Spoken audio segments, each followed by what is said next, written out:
What's up? This is Haz Matthews with your Dish Nation Cleveland Minute.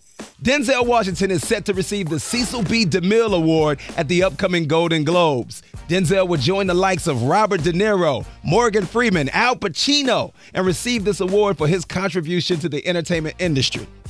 Contribution? Wait a minute. I see what they're doing. When I was a youth, I contributed to the sports teams I played for. I wasn't the best, but I always received a participation award. Tamar Braxton is having a real celebrity family feud with her sisters, who claim that she secretly made a deal to be on Dancing with the Stars behind the back of their sister Tawanda, who's been trying to get on the show for 2 years. Did Tawanda tell you that? Now Tamar won't even let her sisters come on her talk show, The Real. I thought it was about Braxton family values. They should combine the talk show and the reality show and call it The Real Braxton Family Issues. This has been Haz Matthews with your Dish Nation Cleveland Minute.